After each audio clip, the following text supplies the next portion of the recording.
Mari kita bersatu dalam doa. Bapa di sorga, dalam nama Yesus yang membebaskan kami dari ikatan hukum dan segala sesuatu yang bersifat duniawi, sehingga kami sungguh-sungguh bebas dalam Kristus, tapi terikat dalam kasih-Nya. Kiranya Roh Kudus-Mu membekali kami seketika kami bersentuhan dengan firman Tuhan yang akan kami dengarkan, sehingga firman yang kekal, yang abadi itu, yang berkuasa itu mengalir membentuk kehidupan kami yang baru. Dalam nama Yesus kami telah berdoa. Amin. Selamat sore Bapak Ibu Saudara kekasih. Jumpa kita hari Kamis tanggal 25 Juni 2020 hari ini. Firman Tuhan dari Galatia 5 ayat 1 sampai ayat yang ke-15. Cukup panjang Bapak Ibu. Saya bacakan demikian firman Tuhan. Kemerdekaan Kristen, supaya kita sungguh-sungguh merdeka. Kristus telah memerdekakan kita. Karena itu berdirilah teguh dan janganlah mau lagi dikenakan kuk perhambaan. Sesungguhnya aku Paulus berkata kepadamu, jikalau kamu menyunatkan dirimu, Kristus sama sekali tidak akan berguna bagimu. Sekali lagi aku katakan kepada setiap orang yang menyunatkan dirinya bahwa ia wajib melakukan seluruh hukum Taurat. Kamu lepas dari Kristus jikalau kamu mengharapkan kebenaran oleh hukum Taurat. Kamu hidup di luar kasih karunia. Sebab oleh dan karena iman kita menantikan kebenaran yang kita harapkan. Sebab bagi orang yang ada di dalam Kristus Yesus, hal bersunat atau tidak bersunat tidak mempunyai sesuatu arti, hanya iman yang bekerja oleh kasih. Dahulu kamu berlomba dengan baik. Siapakah yang akan menghalang-halangi kamu sehingga kamu tidak menuruti kebenaran lagi? Ajakan untuk tidak menuruti lagi bukan datang dari Dia yang memanggil kamu. Sedikit lagi sudah mengkamirkan seluruh adonan. Dalam Tuhan aku yakin tentang kamu, bahwa kamu tidak mempunyai pendirian lain daripada pendirian ini.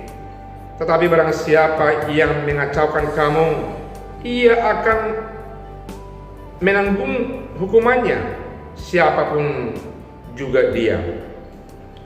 Dan lagi aku ini, saudara-saudara, jikalau aku masih memberitakan sunat, mengapakah aku masih dianiaya juga? Sebab kalau demikian, salib bukan batu sandungan lagi. Baiklah mereka yang menghasut kamu itu memberikan saja dirinya. Saudara-saudara, memang kamu telah dipanggil untuk merdeka. Tetapi janganlah kamu mempergunakan kemerdekaan itu sebagai kesempatan untuk hidup dalam dosa, melainkan layanilah seorang akan yang lain oleh kasih. Sebab seluruh hukum Taurat tercakup dalam satu firman itu, yaitu kasihilah sesama manusia seperti dirimu sendiri. Tetapi jikalau kamu saling menggigit dan saling menelan, awaslah supaya jangan kamu saling membinasakan. Demikian firman Tuhan. Kalau saudara menangkap firman Tuhan dalam ayat yang ke-15 tadi, orang Kristen seolah-olah berpeluang untuk saling menggigit, asalkan jangan sampai memunahkan, asalkan jangan sampai saling membinasakan. Itu artinya kalau ada ketegangan, meski ditransformasi, diubah menjadi kesempatan baik untuk menghasilkan satu relasi yang lebih baik. Selama di dunia ini, kemungkinan besar tidak ada orang yang luput dari pertentangan, konflik. Tapi bagaimana memperkecil, bagaimana mau menghilangkan pergumulan itu sehingga berubah menjadi sukacita. Saudaraku yang kekasih, dalam ayat 1 sampai 2 dikatakan bahwasanya Yesus Kristus telah membebaskan kamu dari hukum Taurat, dari sunat. Karena itu dikatakan dalam ayat 5, ayat 3 sampai 5, siapa yang tunduk kepada hukum Taurat dan sunat adalah tindakan atau sikap yang menyediakan Tuhan Yesus. Karena Yesus datang bukan menyediakan hukum Taurat, tapi memenuhi, melengkapi, membuat orang makin sempurna dalam Kristus Yesus. Karena itu jangan ditekankan kepada ketaatan di bawah hukum Taurat, sunat dengan yang lain dalam arti hukum keyahudiannya.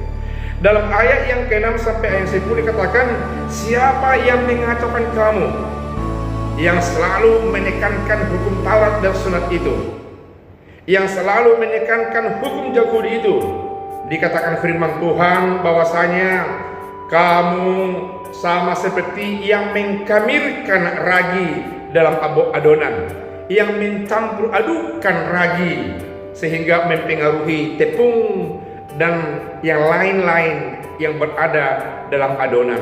Dan itu dikatakan oleh firman Tuhan melalui Paulus, kamu akan menanggung akibatnya, kamu akan menanggung hukumannya.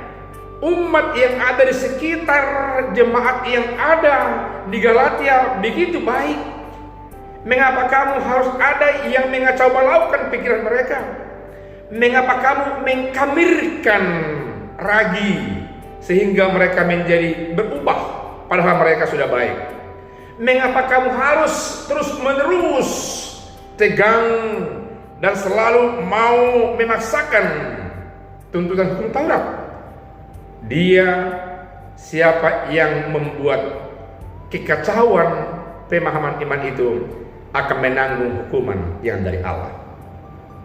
Ayat 11 sampai 12 dikatakan bahwasanya banyak orang yang menghasut orang-orang percaya, yang samakan dengan ragi yang dikamirkan dalam adonan tadi.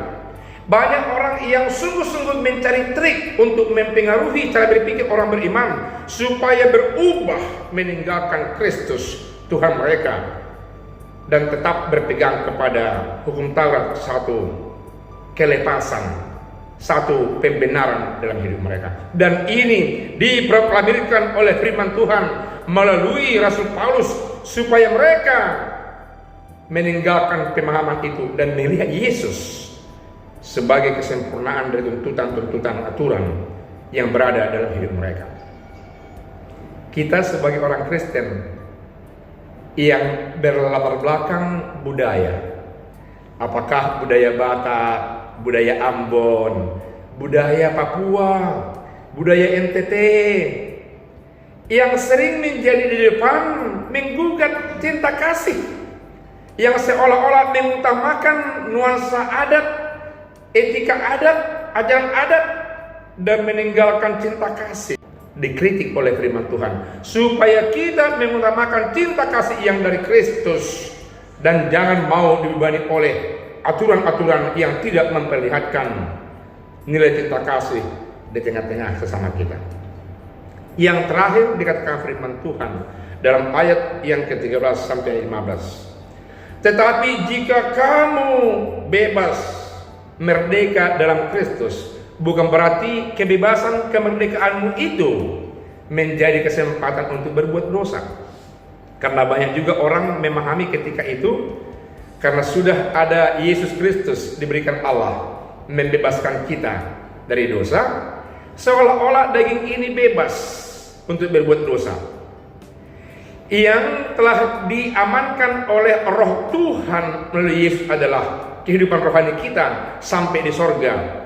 Dan antara roh kita yang ada di sorga dengan tubuh kita yang fana ini seolah-olah tidak ada kaitannya, dan berupaya sebebas-bebasnya berbuat dalam kehidupan sehari-hari. Dan firman Tuhan mengingatkan kita yang memahami seperti itu. Bebas dalam Kristus dalam arti terikat dari segala sesuatu yang sifatnya duniawi.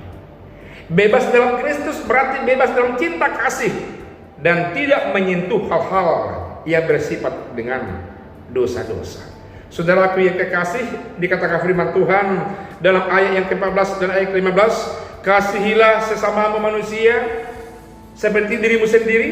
Namun jikalau ini tidak mungkin, jikalau kamu berselisih, jikalau kamu mungkin saling menggigit, dikatakan firman Tuhan seperti yang awal saya katakan tadi, janganlah sampai kamu saling membinasakan.